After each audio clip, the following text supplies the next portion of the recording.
Hi, everyone. It's Father Rob Sinatra, and welcome to another edition of Portraits of Faith. The persons that we have for tonight are running slightly late, but they should be on momentarily because I did talk to them. So we'll get to that in a little bit. Just a reminder that tomorrow, of course, is Friday, and at 7 p.m. Um, uh, we'll have another edition of Capes and Collars. Father Goyette and I are actually texting right now what our topic's going to be for tomorrow night. It looks like it's going to be judgment and jokes. And it's so judgment on like the theology of judgment and what humor we find well humorous in terms of movies and comedians. So that's tomorrow night at 7 p.m. Will be another episode of Capes and Collars. Also, too, if you would like to be interviewed for Portraits of Faith, you can always contact me. Email me at robert.sinatra@camdendiocese.org. Not that I'm desperate to find people, but at times I'm a little, well, let's just say desperate to find people. So we're just waiting for tonight's guests. Tonight's guests are Michael and Rachele D'Ippolito. They'll be joining us in just a few minutes. In fact, it was like 6 minutes before we ever started, and Rachele was still here at the parish. She had a meeting, and we're going to talk about her special project tonight. So I said, Rachele, you got 6 minutes to get home and get set up so that we can start doing this. So thank you so much for your patience. That's kind of where we're at. And where is Capes and Collars? It's going to be around here. Oh, here we go. Just wanted to get it on my phone just to make sure that people are joining us. So I hope everybody's had a good day. Hope everybody's enjoyed themselves. I wear a clerical shirt every once in a while. And why is that? Why? Mostly, as you know, in this country, that the color for priests and clergy is black. So Archbishop Damiano, who was the only bishop of the Diocese of Camden and was our bishop during the Second Vatican Council, actually gave us the ability to wear white. So when I was living in Rome and I was about to take a trip to the Holy Land, I did not want to sweat like any more than I normally do. So I bought some white clerical shirts to wear. And I've actually kind of liked them from time to time. So it seemed like a nice enough day. So that's why I'm doing that. So like I said, we are just waiting on Michael and Rachele. So hopefully they will be on fairly soon. So comments are still on. People are more than welcome to throw in a hello or ask a question in the meantime while we're waiting. Grateful for the 12 people who are currently on and hanging tough with us as we await our guests. Didn't want to, what I'm using is StreamYard. And it's a great little program that allows us to create events that we can live stream via computer and the like. So it's great for interviews. It's great for, catechetical stuff. Not so hot for mass because you can't use the multiple camera angles. We use another program for that entirely. So what I do is if Facebook has a policy when you're using things like StreamYard that if you're not on within 10 minutes of your start time, it's going to cancel your event, which is ending up being bad. So that's why I went on. Also, too, just another thing in parish life that our homegrown seminarian, who's now a transitional deacon, pardon me, I'm going to sneeze for a second.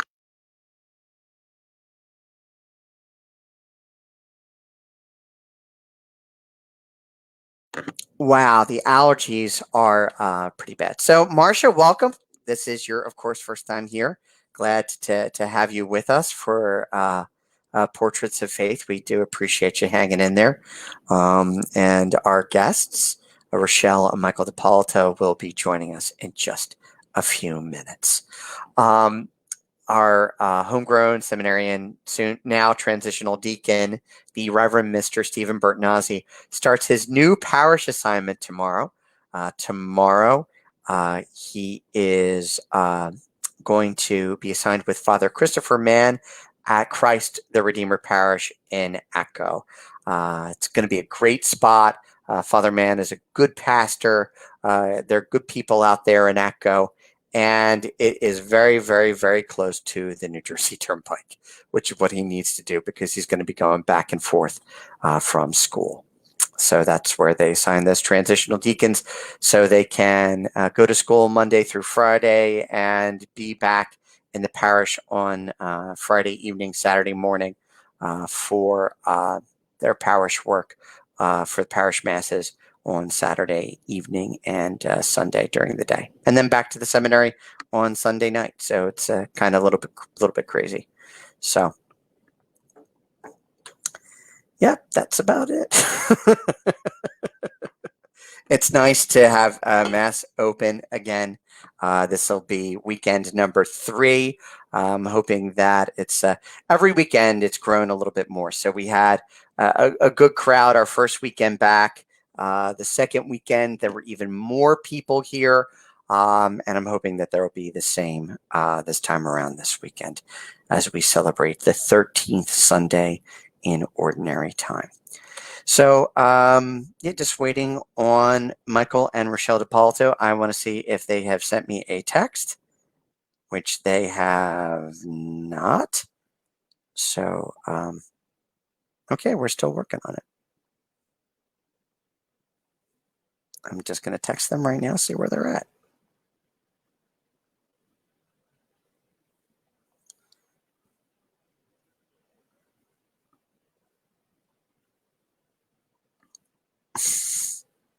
Think there's a problem.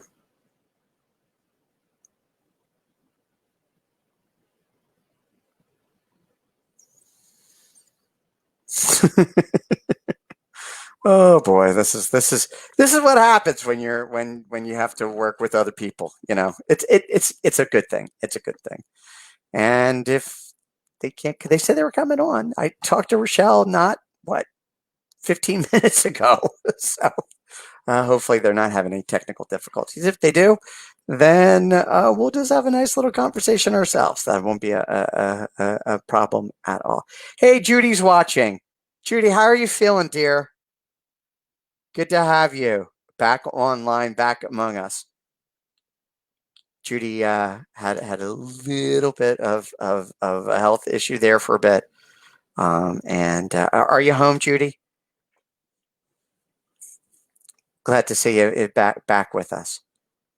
And we have a couple of people watching. Felicia's watching. Jay has just come on. Jay is also awaiting his own diaconate ordination that's coming up in July.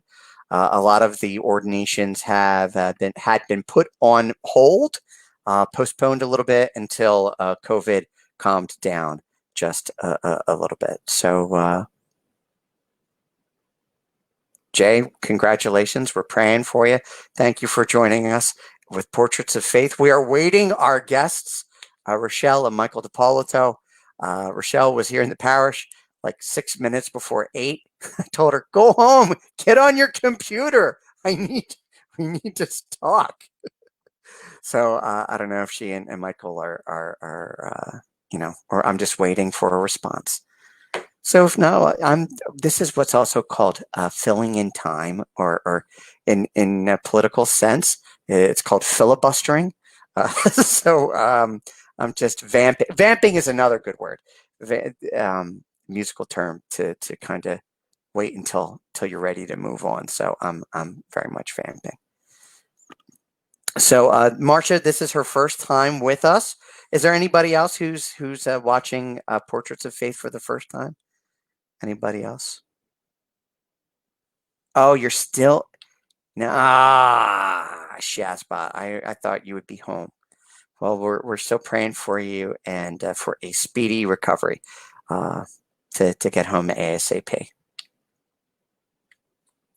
But at least your internet works in your hospital room, so that's pretty good. Uh,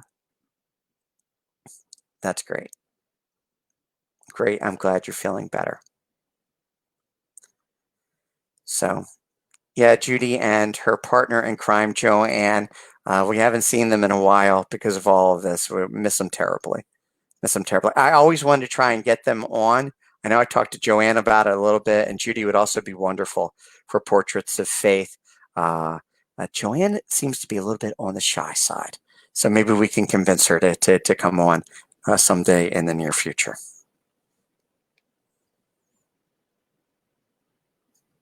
I feel like we need to start playing Jeopardy music.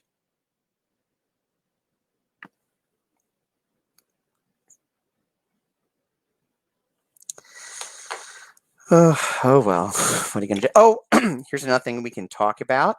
Well, we had to put the bulletin in for the weekend of July the 4th and 5th because that's the way bulletin companies work, especially when you have holidays like that. They like to try and get things early. So there is a new feature in our bulletin starting the next weekend. It's called Exii Qui Seminat, which is the motto of the seminary. I'll just type that real quick.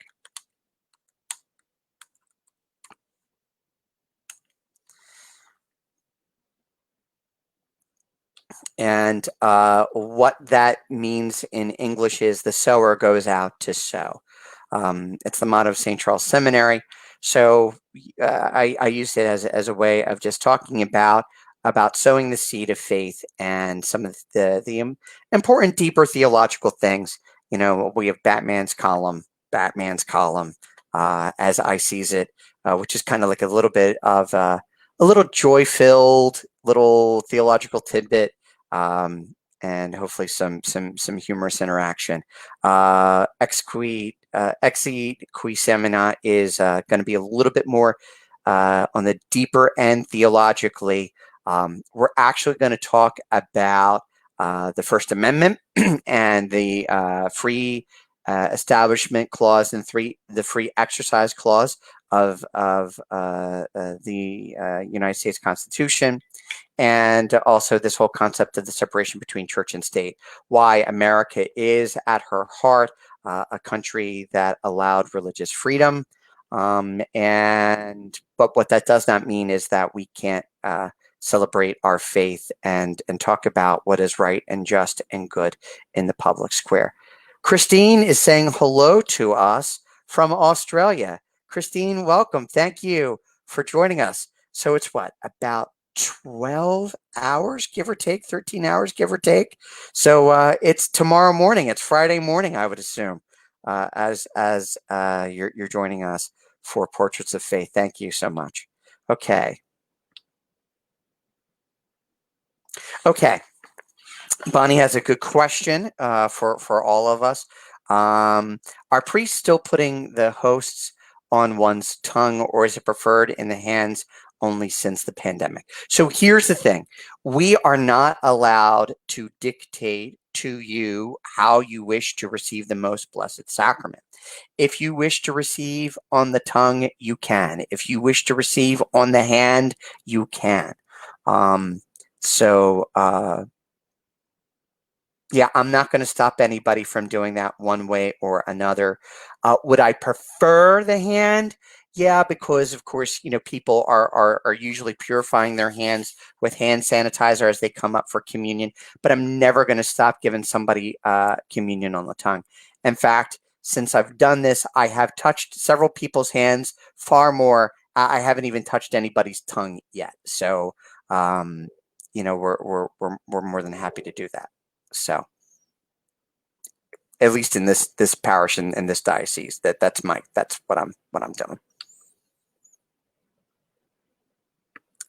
Okay, still nothing yet from Rachele or Michael. and it's kind of crazy because I did see them. Well, I did see Rochelle uh, like 20 minutes ago. So, okay, so we're probably gonna change gears a little bit. If they pop on, we'll do that. So, somebody's always asked about. Let me do this.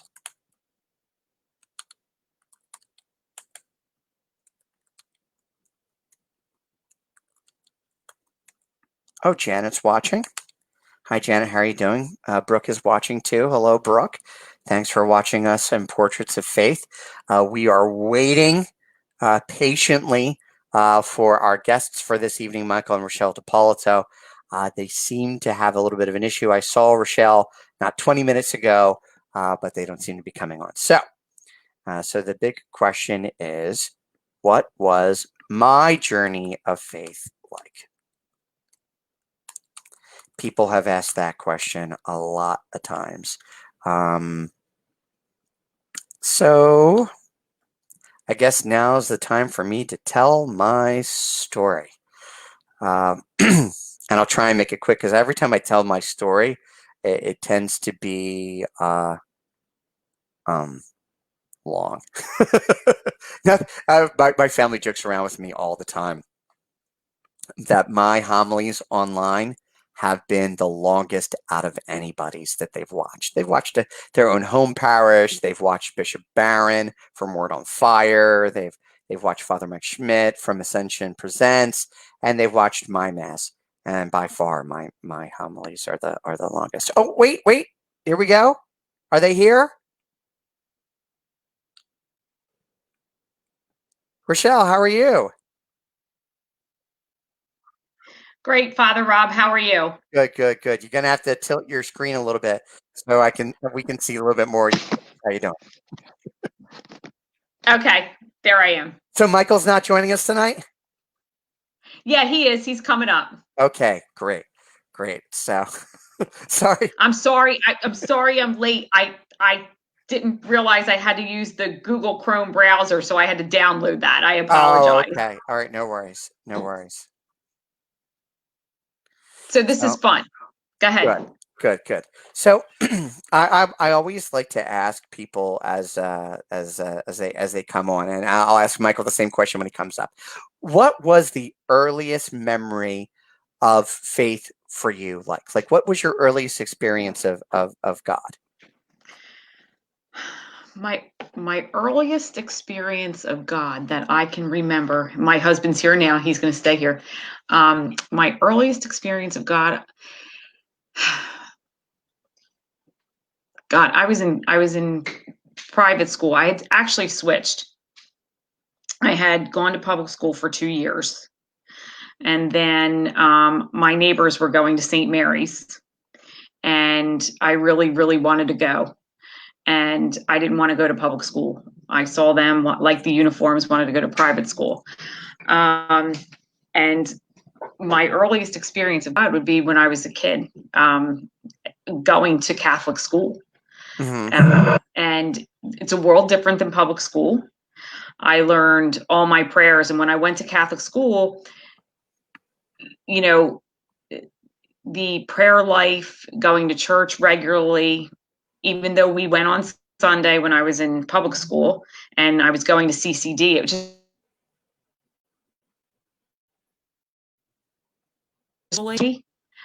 and when I say I was little, I was probably like first grade, second grade. And Mm-hmm. that was really my first experience with God, and it was different because, like I said, all the kids knew all their prayers, and they went to mass once a month. I went to mass every Sunday, but it just wasn't the same. Okay. So Michael, why don't you sit down so we can see you? Where are you, bro? Go ahead. He's right here. Hi. Say hi to Father Rob. Hello. How you doing, Michael? So Okay. what was your faith life like growing up? Like, what's your earliest memory? What do you think? We used to go to church with my grandmother all the time. At St. Francis. Okay. My mother and I. My mother, my grandmother, and I would go to church. My grandfather didn't go, my father didn't go, but my mother and I went with my grandmother every Sunday. And then I went to, oh God, I guess from first grade, I guess it was. I went to CCD classes at Sacred Heart Mhm. until confirmation. Tell them about how this is just funny, because when you talk about experiences with God, we're old fashioned and we're older. So when you went to church with your grandparents, they were older. So tell them where your mother and your grandmother, what you used to do when they used to sit you in church. Oh, I was always bad. You know, I was always moving around or whatever, and I had to sit in between them. Oh yeah, And then, you know, you're and a I always, scooch. oh yeah, I would always get the pinch from my grandmother or something like that, or when when it came time to kneel, I'd be like down in the bottom underneath the pew and everything like that. And they'd be like, my grandmother would like give me a shot and pull me back up and everything. But Mhm. and then when I was older and my parents would have to go out somewhere, it would be I would stay with my mother's parents, and it would be my grandfather would drop the two of us off at church, my grandmother and I. We go to church, and then he would come back and pick us up, and then we go out to dinner afterwards. So that was when I had this, because then I would have to stay. My mother and father were going out late. I stayed over there at my grandparents' house. Mhm. So it was go over there, go to church with my grandmother. My grandfather pick us up. We go to dinner, then we go home. Mine, we went to church on Sunday and then dinner was at 12 o'clock. Like we had to eat at noon. So you went to the early mass so Mhm. you could eat at noon, and then everybody, would come over for dinner and stuff. But, I just, and you're asking a question, like I had so many different experiences going to church because my older brother was an altar boy, and Uh, there's 6 years between the two of us. So I was maybe 6 and he was 12. And I remember him being on the altar and my parents saying, "Don't you do anything you shouldn't do, or you're going to get it when you get home." And I okay. do remember an incident where one of the altar boys, the candle set something on fire on the altar. It was just kind of funny. Oh jeez. So it Funny sounds like story. when you're growing up, it's interesting that your family's you have definite experiences of faith, but it comes from a different background. Like Rochelle, your family's like kind of like my family was growing up. Like we always went to church on Sunday. We went to church as a family. We never not went to church as a Right. family. Now as we got older, that changed, but everybody still went to church. Right. Right. And but Michael, you're in, I wouldn't say a split family, but your experience is a little bit different. I just want to kind of get your gonna ask you a No, it question. was different. When I was home, when we were well, the thing was when we were in the winter, when we were from when during school from September to May, end of May, my mother and I went to church with my grandmother Mhm. and her mother. In the summertime, June, July, and August, right after school got done, we would go down and spend the summer at my father's parents' house in Avalon. That was different. That was me, my mother. On the weekends, it was me, my mother, my father, my aunt and uncle, my two cousins, my grandmother, and my grandfather. We Oh all wow. went to church. We all went to church Sunday morning, 9 a.m. Even though your dad and your grandfather didn't Oh go to my! Oh my grandma, my father's my mother's father didn't go, but when we were down the shore, everybody went, no matter what. You didn't have a choice. And Well, my father went, and my grandfather went, and everybody went. My father went, everybody went. It was what was nine that like? o'clock. Did that like sometimes that affects kids and like they become a little rebellious and say, well, why do I have to go if dad No, isn't going? Or we knew that was the Sunday ritual. We got up, we got dressed, we went to church, we came back, and then my grandmother and my mother and my aunt would cook like big breakfast for on Sunday mornings. well, his grandmother, But we would but they were my grandmother and my grandfather D'Ippolito were very big in the involved in the church here in Violent at Sacred Heart, and then down the shore and in Avalon at the church there. his Mhm. grandmother on his father's side was born in Ireland. Okay. So she was very Irish Catholic, and their they donated a lot of time to help build the church down in Avalon, with the things that they needed, and they did a lot here for Sacred Heart as well. Did they put the elevator in Sacred Heart, your family? No, well, they donated. They to it. donated My to the mother, elevator. My mother and donated to it. My grandparents donated Yeah. to it. I mean, when I was growing up, the church in Avalon was that blue building in the front of the big church now. Okay. That was the church, and everybody sat on folding chairs Oh, in the hall. in the big before the hall. church was built. That was the church when Well, we were growing up. the old church is on, like, I want to say, what, 4th Street, 5th Street, something Yeah, like that. yeah. When then they moved into that building there, like the blue building, that was the hall, and everybody sat in folding chairs, and that's where church was until years later when they built the other church. Mm-hmm. So you also, in terms of faith formation, you come from two entirely different backgrounds too. Rachele, you said that you started off in public school but ended going to Catholic school. Michael, you spent most of your formative years in religious education till confirmation. What was that like? What were the differences? I'm sure you guys have talked about it. What were the differences like for you guys? Well, as far as going to public school versus private school? Yeah, I like religious education, which is what, the traditional religious education program, which is, during the school year going to the Confraternity of Christian Doctrine, CCD, right? Yeah. For once a week versus, religious instruction all the time. For me personally, I was a person that in order for me to get something out of it, I have to be all in the experience. So for me, going to private school, because I saw my neighbors who were my friends went to private school. For me, public school, there was something I was missing in public school for me. Mm-hmm. That I had the revelation, and even though I was young, kids do know the difference. When I went to private school, it was more like I fit in. With the group of kids and their beliefs, because they were more like the way I was raised. Mm-hmm. There was a commonality there, and I thrived there because I knew. And I think the difference is that when you go to private school, it's not a forced thing that you go to church. It's just a part of your life. Mm-hmm. So I learned to, growing up, appreciate going to church more. And as kids do, when you become older, sometimes you go through that rebellious year where I don't know if I don't feel like going, but you still go. And I just said to somebody the other day, because I feel I was instilled in those values at a young age with family, and being in a private school, I said, you always find your way back to God. As far as you might think you're drifting, you're really not drifting as far as you think you are, because your roots were there. So I feel like private school has always given that to me. No matter at what point I was in my life, I could always go back to that. Rachele, can you shift your screen just a little bit? I love you dearly, but I'm sick and tired of just seeing half your face. Sorry.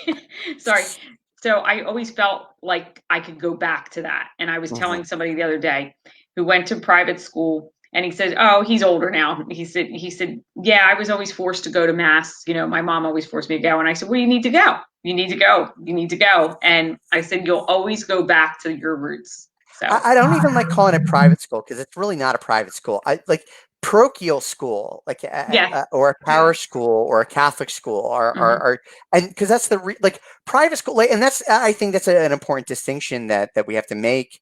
A lot of times, not saying that religious education doesn't work. I think, just like a lot of things, there have been some failures in terms of our religious education system. Something that Felicia Navarro, if she's still on, is Hi, trying to work in changing along with all of us. But Michael, you talked about religious ed and faith being lived. Like, if your faith is lived, your religious education can help you and to get that done. But what is it? It's faith, religious education, CCD, a Catholic school. It's all about faith formation. It's trying to form people, not just in preparation of the sacraments, but to form them in the ways of faith. And that's the parish's job, not just to be the center of sacramental life, but also to help foster and build that faith, that faith that was already inherent in your family and your community. So let's just jump ahead a little bit. Um, Rachele, you did talk about like the bad boy phase, like just leave. Did you guys have a bad boy phase? Were there ones like that there were times in which you rebelled a little bit and didn't go to church, or faith wasn't as important? Yeah, I had my phase. Go So what ahead, was tell that? your phase, and then tell Go your ahead. phase, and then I'll tell I mine. had my phase when I moved out when I was 28, and I had my I don't know how to say it. I had my issues with priests and nuns. I guess I had gotten my belly full, I guess, or whatever, and I just said, you know what? I didn't go to church for a while, quite a while. Well, I didn't stop believing in God or anything like that, but and my mother said to me, my mother wasn't happy about it, but she said, you're living in your own house. You're not living under my roof anymore. Because when I was living at home, I went even though my father didn't go to church, it was like you're going with your mother every Sunday. It was every either Saturday or Sunday. And as long as you're living under my house, it's, you're doing my rules. When I moved out, I guess it was kind of that rebellion thing with, okay, I'm living in my house. Now it's my rules. And I had some issues with just priests in general. I guess, I don't know. I just had my belly full or whatever, but it was a while that I didn't go for some time. It was this one here that got me going back. When we started dating, she was singing in Newfield at St. Rose. So when we would go out, when her and I went out on a Saturday night, she would sing the 5 o'clock mass. So I would go there and go to 5 o'clock. I would pick her up. We'd go to 5 o'clock mass, and then we would go out. And it was I missed that. it was her and Father Tomosa that I talked to a lot that got me back in. I had met Father Tomosa when I had joined the Knights of Columbus, and a friend of mine had joined, and him and I joined at the same time. And Father Tomosa was the priest who was assigned to us, and I had talked to him a lot. And then when her and I started dating, and she said that she was at St. Rose with Father Tomosa, I said, yeah, I'm gonna go back. And I talked to him a lot, and kind of got back on the straight and narrow again. Mm-hmm. Well, So I had told him. Go ahead. Go ahead. No, I had told him. I said, I'm done with people who don't want to go to church. So if you're going to date me, you have to go to church. And he did. So talk to me about your story about your own little wanderlust and how you got to that statement and how that Who, me? yeah. Okay. Whew. Well, I'd gone to a Catholic college, all women. So, we did go to mass. I went to Chestnut Hill, and at the time they were the Sisters of St. Joseph, who I loved because they're very smart order, very strong women. They were very active in the community. And for me, that was a little bit more, I identified with that. And, growing up in a strict Italian family, I didn't get to do too much. So when I went to college, I was having a ball. I never really strayed from my faith. But I had a really good time. And then when I came home, I went to work. And after I started to just I started to question things. I really went through a period of questioning God, asking him why certain things and that kind of stuff. I even had at one point in time, I was dating somebody who was Jewish, believe it or not. And I ended up one Sunday going to, I'm not sure if it was, I think it was the Episcopal Church. If there's an Episcopal Church in Ocean City, it was one of the other denominations. Mm-hmm. And I, had felt like I missed something. I felt guilty, and I would go to church on Sunday, but it just felt like I was missing something. And I had sung in the choir at Sacred Heart for a long time. And then when the I had stopped doing that for a while, Mm-hmm. I I didn't sing anymore. I just went off and did whatever, and I was having a ball. And I had gotten married, and which he did not go to church. I tried to get him to go, and then I was drifting more and more, away because of the lifestyle and the bad boy that I was married to, because he was a very bad boy. Mm-hmm. And that was like my rebelling against everything. So when that didn't work out, that lasted about a blink. I started realizing I needed to get involved and get my life back. So I started singing again in church. I started looking at my career at the time. I was an administrator for a law firm, and I said I wanted to go into teaching. And I made a promise to God. I was working in Atlantic City that if you get me out of this dump, because the some of the stuff that I saw and some of the things that were happening in the legal profession at that time, it was just starting to become more and more immoral. And I started to realize, what have I done? I mean, I'm wasting my life and my talent. Mm-hmm. And then I had gotten a job at Holy Spirit. And then when I started getting back involved in working in parochial school, I started coming more and more back to my faith. And one of the things I did is I used to take my classes to Blessed Sacrament, because they had it out in the chapel once a week. So on Friday, I would take them all down there to pray. And God got me out of Atlantic City because I really just didn't want to work there anymore. And Mm-hmm. then I was a transition teacher at Holy Spirit, and then I went to St. Joe. And there I started to just thrive. And then my faith, I went out. I was still a wild child. Um, and I And went out, how old were you at this time? God, 30, because I was married at 28, divorced by 30.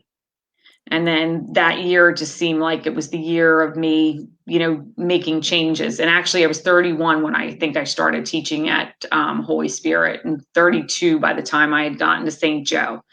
And I would still go out and enjoy myself, but church and working for God became more and more apparent, and the camaraderie with the other faculty, and just people having the same beliefs. I still had a good time. I still was a bachelorette for many years after I was divorced, but I was closer to the church since I drifted, Mm-hmm. because I drifted in that my heart wasn't really into going. It was just a matter of going through the motions.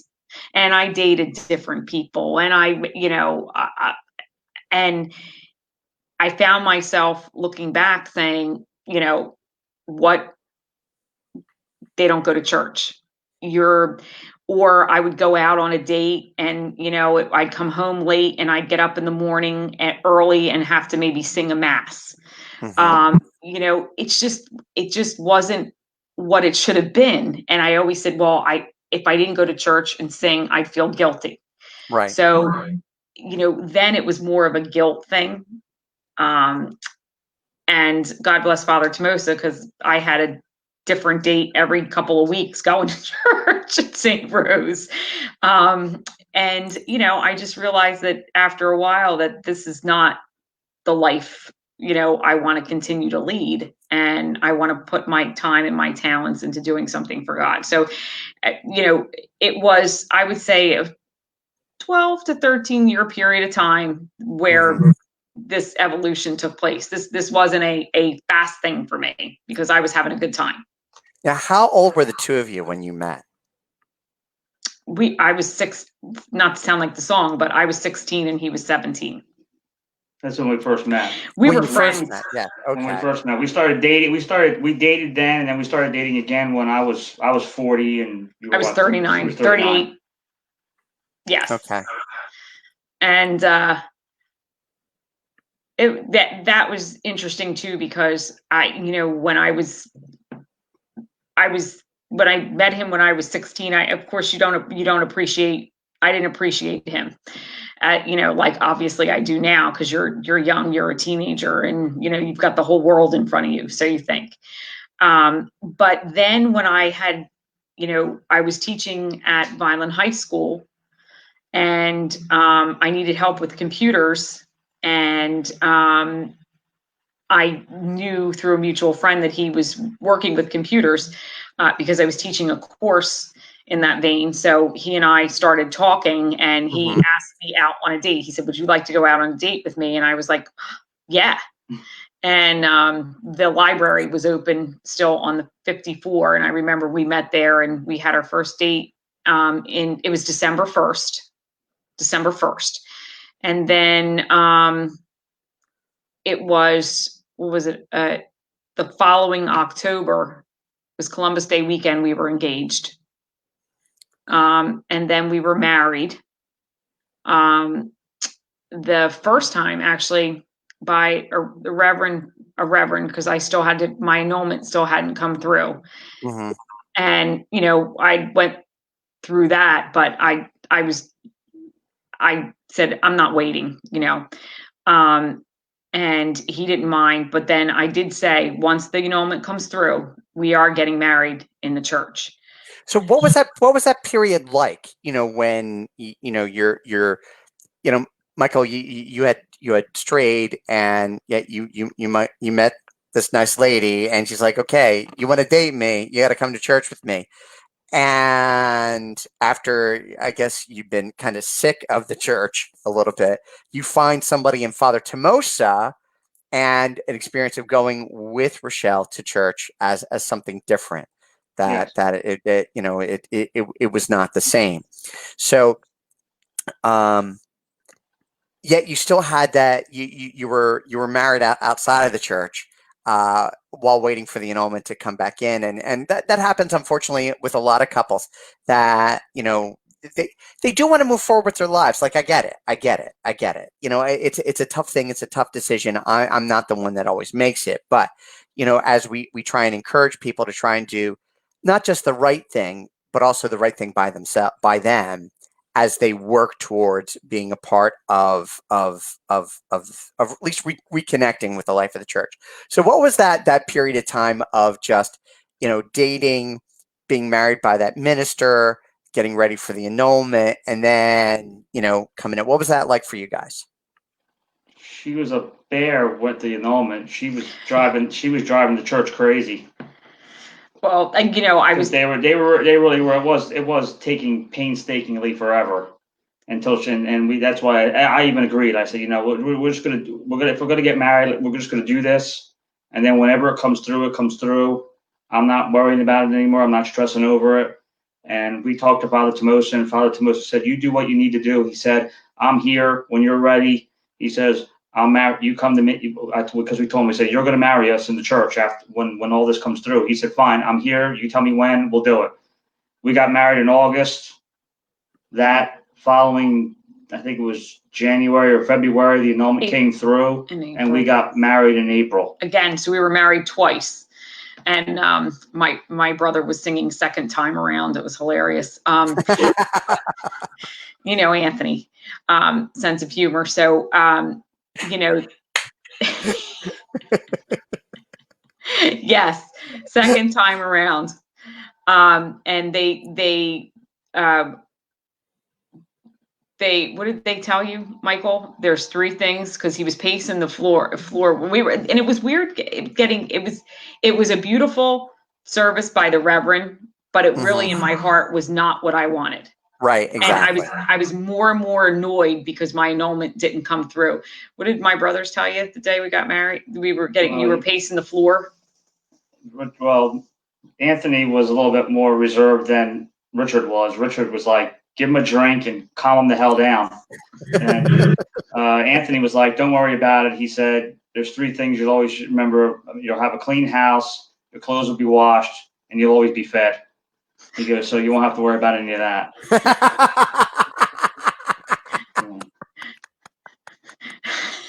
We had a nice wedding. And then when we got married again in April, there were certain people we couldn't invite to the first one, so we ended up inviting a lot of the same people and a lot of people we couldn't to the second one. The second one reception we had out in the backyard here. Well, we had just moved into the house that January, and then right after that the annulment.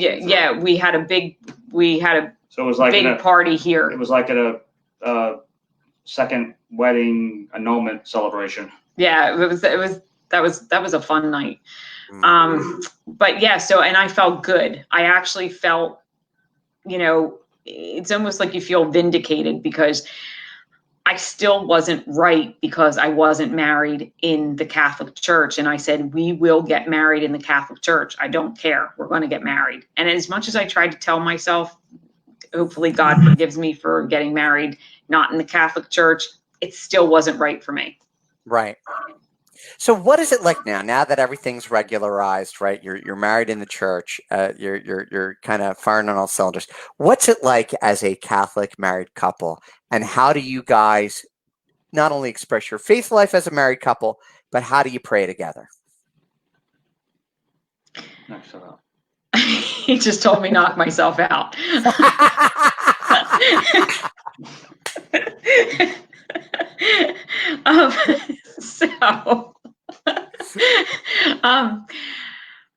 I mean, I pray. I do a lot of like formal prayers and stuff like that, and I'll say to him, I try sometimes to get him to say the rosary with me, or while we're walking, I'll pray the rosary, or I'll say, do that. I guess our way of praying, because he's not an extrovert at all, is going to mass. And I do tell him, I'm like, do you pray? Like, do you pray for me? Do you pray? And I do. And he says, I do. I don't have to tell you or ask you, but I have to know everything. So I'm like, well, what do you say? and he laughs. He's like, what do you mean? What do I say? I'm like, well, what do you pray about me? Like, what do you tell me? But his prayer is more personalized. And I guess our prayer is when we go to church together. I pray my formal prayers, and that kind of thing. And he he's different, because even when I was sick, I gave him, I said, say this prayer. It's prayer for a spouse from Padre Pio. Say it, and he did. He said it every day. And, and even when the COVID stuff started, because he works at the hospital, he said he was scared. He was a little scared, but he's been going to work every day. And I said, take the holy water, take the rosaries, take the prayer, which you have the prayer card, miraculous medal, in your truck, by the way. Yeah, I do. I have that in my truck, and I have the holy water in the office. And he has the holy water in the office. So he prays, I guess, in his way. I pray in mine. Will I ever, sit and say a formal rosary with him? I would love to, but he's not there yet. He still prays, like I said, on his own, and he prays when he goes to church with me. So, and when we do stuff for the church, like the Mary Garden, he's going to help do that. When he works, like for things for the church, the lasagna dinners and all the good stuff that you have going on there, that's his form of prayer, because that's his service to the church. Would you agree? Yes. Absolutely. Yes, absolutely. Do I still have to talk? Can I just fade into the darkness here? Listen, he loves you because he's talking. He's done great. He's done There's fantastic. not a few priests that can say that I've liked over all my life, but you are definitely one of them. You are definitely one of them. Thank you. Checks in the mail, Michael. Thank you.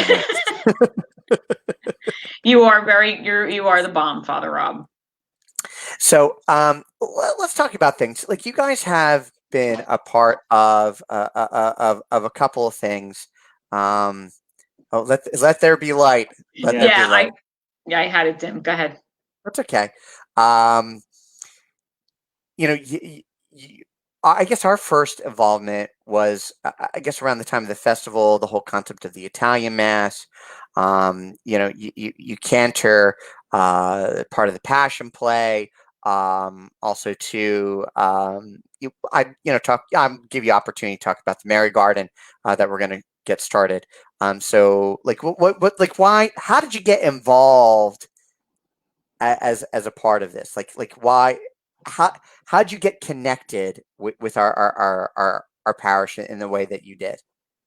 Well, I grew up in Little St. Mary's in East Vineland. And, my older brother went to private school there. I went to private school there, and my younger brother did.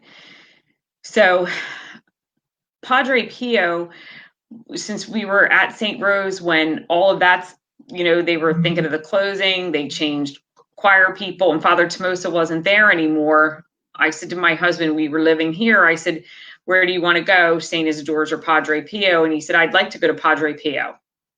So, because we're 2 minutes down the road. And I said, that's fine. I said, but, when we go there, I'm going to sing in the choir and I'm going to, we're going to become more active in the parish. Mm-hmm. So I started singing in the choir. And then with the Gracie, and I don't know if I was in Passion Play before the Italian choir. I can't remember which came first, but with the Italian choir, I had gone to the Italian masses, and I'm saying, to myself, there's got to be something we can do more for the Italian mass, and there has to be. We could do so much more with music and things, and I know, they did a fantastic job, but I said maybe I could help. Mm-hmm. So I talked to Bruna, who's wonderful. She's an angel. And I asked her if there was anything I could do, to help. What if we had an organist? And she said, I would love it. I would love, the help and things like that. So my friend Phyllis, who is a fantastic musician, her growing up Italian, she understands the culture. She understands the people. Because she lived it. She lived it her whole life. She still does. Mm-hmm. And she's like, I am. And, we decided to collaborate and start putting some stuff together. And Maria Sopranzetti had a lot of material. And Phyllis actually wrote a lot of the chording and the accompaniment in for a lot of the stuff that we sung. So and for me, and I remember telling you one time, I pay more attention at Mass when it's in Italian than I do in English, the American Mass.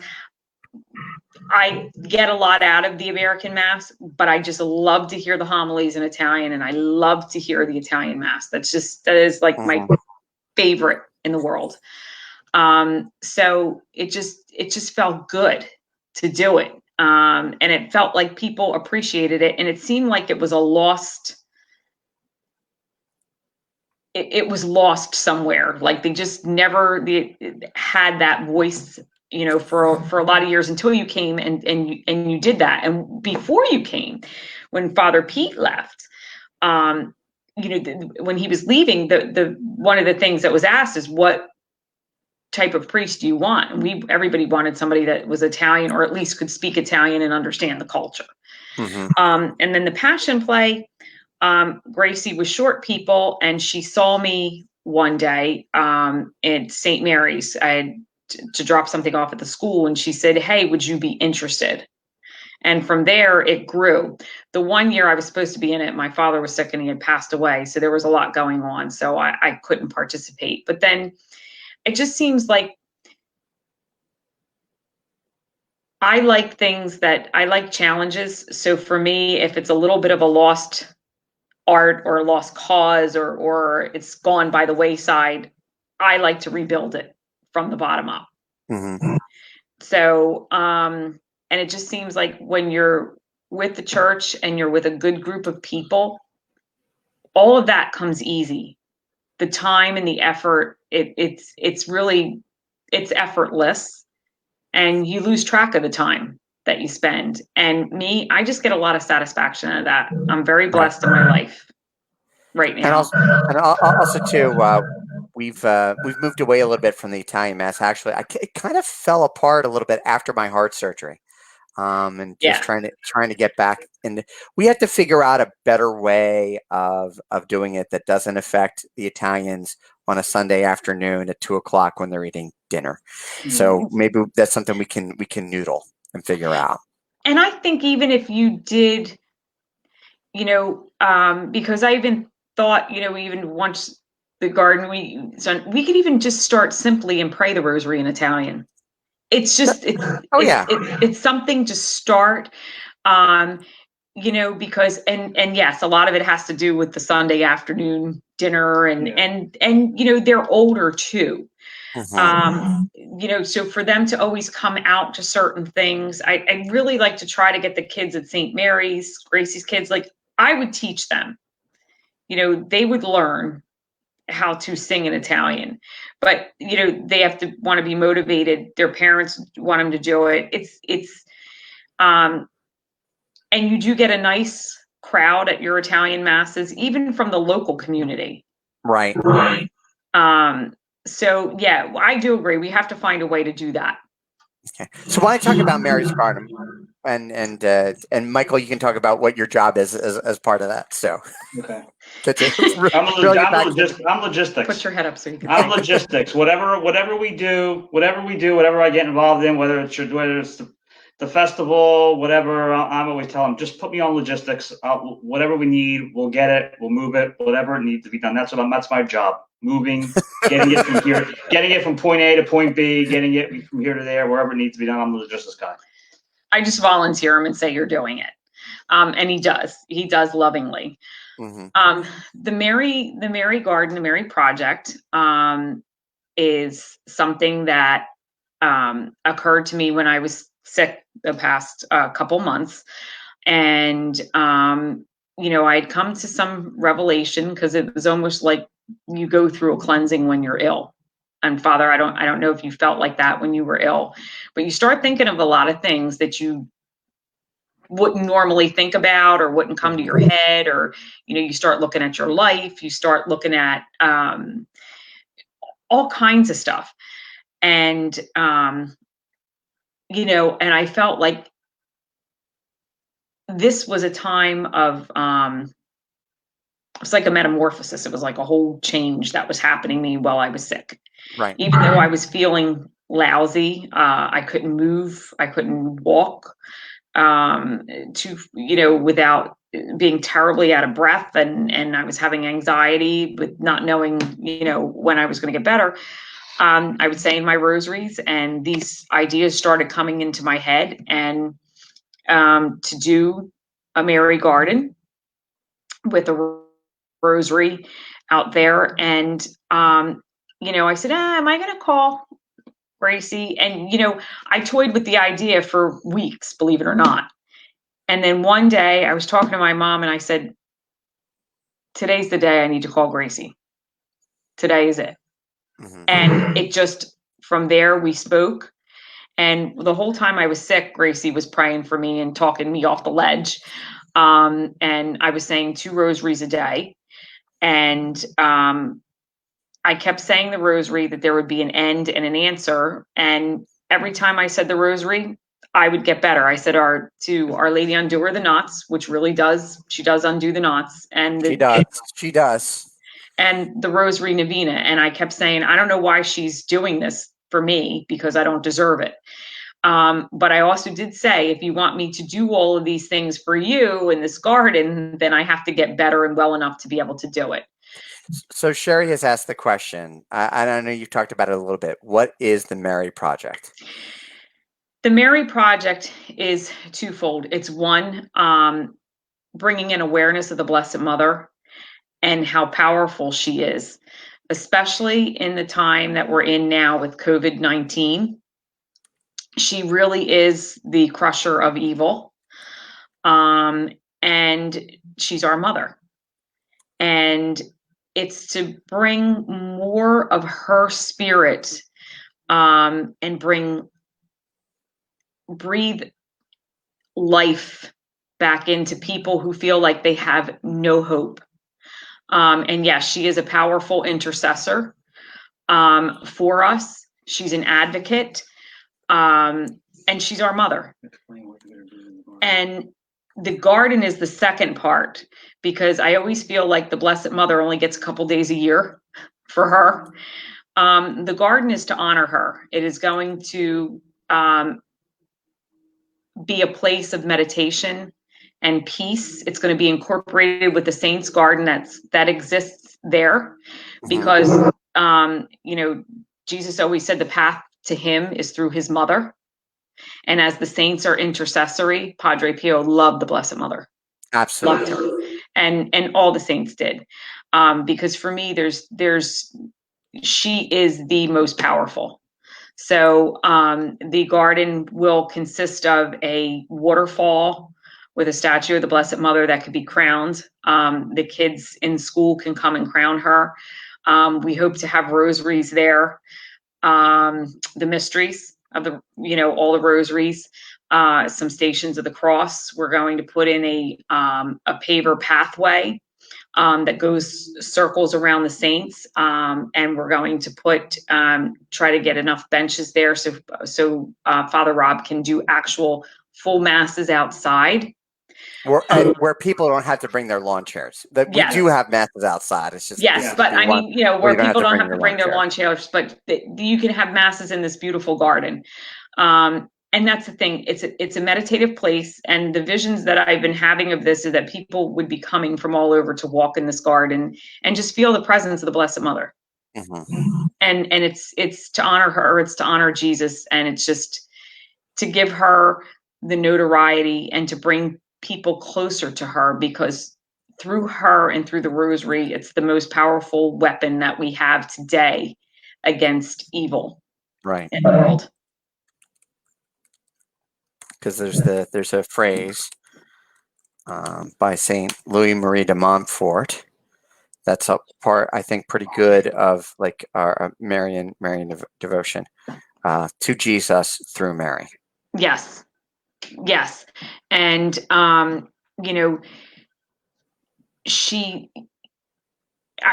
found myself when I was praying the rosary asking Jesus through her to grant the things that I was asking. I mean, I had a novena to Jesus too. I had several novenas going at the same time, but it just seemed like, I'm sure you had a bunch. I'm sure, knowing how devotional you are with being how sick you were, that's yes, because I was scared. Right. I was scared. I didn't know, but there was such peace in the rosary. And you find when you pray the rosary, I would pray it very fast. Like, it's a discipline. Saying the rosary is a discipline. And I still haven't mastered the discipline, because I would get very distracted and say, please, Blessed Mother, forgive me. I'd start the decade over again. She must think I'm ridiculous. But, for me, there's strength in her. Mm-hmm. And you will always get what you want from Jesus through her. I am a firm believer in that. Well, I'm gonna open this up now to any questions that anybody has. If you have further questions about the Mary Project, Rachele and Michael are here to help. Rachele will talk about her vision, and Michael will talk about logistics, because that's what he does. Or if you want to talk about something that you heard about their life of faith, they'll be more than happy to answer those questions. And anybody that would love to donate to the Mary Project, talk to Father Rob. Father Rob can give you all of the information. It's just going to be a garden with beautiful, like, perennials and flowers and rose bushes, and we're looking to do a creche with the nativity scene, a rather large one. And put some beautiful trees in there that we can decorate at Christmas time, and pipe music through there. It's just going to be. It's an ambitious project, I will say that. It is, but I think we can do it. I think it'll be in phases. the first phase is to start cleaning up some of the stuff that's there and planting and removing some shrubs. And then the second phase will be doing all of that. The garden is located at Padre Pio Parish, Dante Avenue in Vineland, New Jersey. The Saints Garden is in existence now, and that's what we're going to work on. That first, we're going to do some clean out and plant flowers. It's right at the parking lot. Yes, you can see it from the street. Thank you, Father Rob. You can see it right from the street, and it is a beautiful garden. There are several saints there, and we're going to do like I said, the paver pathway, and we're going to connect the saints to the rosary, a rosary path, and then the path will lead straight to her. Let me see if I can keep talking. I'm going to see if I can find the Garden of Saints. Yeah. Oh, please do, because it's really that's going to be a work in progress. My favorite statue out there is the Pietà. That's always been my absolute favorite.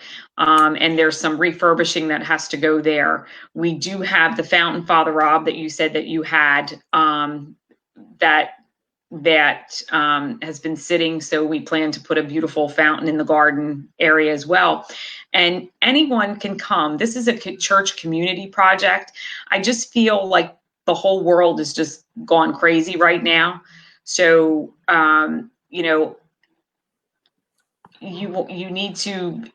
we need to stick together. And for me, I want to draw people back to the church because, people, face it, have gotten away from it during this COVID stuff for a couple of months. So we all become a little complacent because we say, oh, now I can watch Mass online, or I can do this online. I want to do something that brings people happily back. And for me, when you're close to the ground and close to the earth and you garden and you do those things, you're close to God. Our website does not have pictures of the Garden of Saints. I have to fix that. Oh my God. And the Garden of Saints is beautiful. And you can wander through that. And that's the hope, is to just make this such a fantastic attraction. But, the vision is that people come from all over. And we have a little area that, a chapel kind of area that has a covering. So when it's cold out or nasty, if people are having a bad time and they just want some quiet time, they can sit under a cover, and pray. I like to walk around nature and meditate and pray. I love it. It's God made so many beautiful flowers and plants and things like that for us to enjoy. So for me, it's peaceful. And the music, Father, we'll try to get music piped out there, so that we can play different types of hymns and things and chimes. And I love to hear church bells. And I'm old fashioned. I'm like the Norman Rockwell type person. So I love to hear that. Love to hear it. Okay. Well, that's great. I'm very excited. I'm very excited to I'm see excited what we can too. And anybody listening, if you want to participate, please call Father Rob. All are welcome. So, does anybody else have any more questions? We have to give him like a 7-second delay or so. It's okay. That's fine.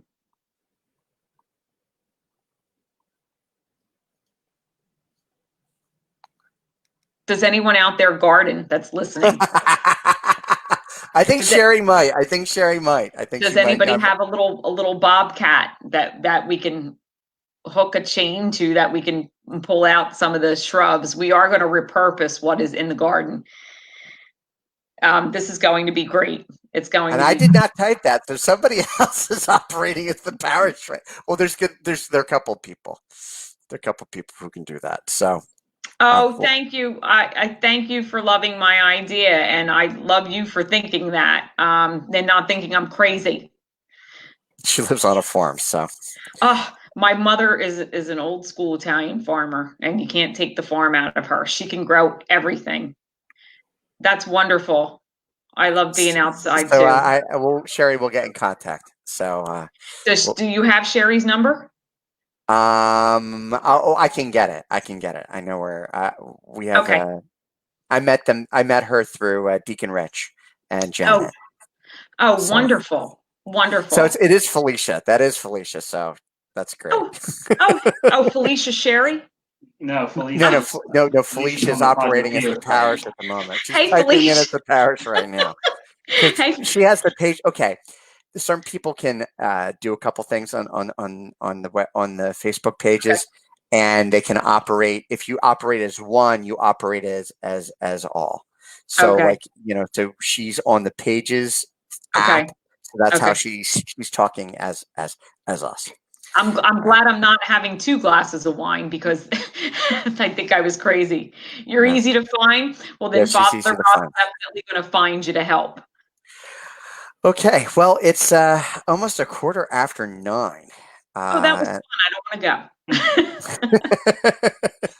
and I really appreciate everybody. I appreciate Michael and Rochelle for telling us your story, sharing your story of faith, and talking to us a little bit about where you are now and what you're going to be doing, which will be really cool for the parish. So, on behalf of all of us here at St. Padre Pio Parish and the Diocesan Shrine of St. Pio Pietrelcina, my thanks to Michael and Rachele D'Ippolito for joining us this evening. Thanks Join for us having next week at 7 p.m.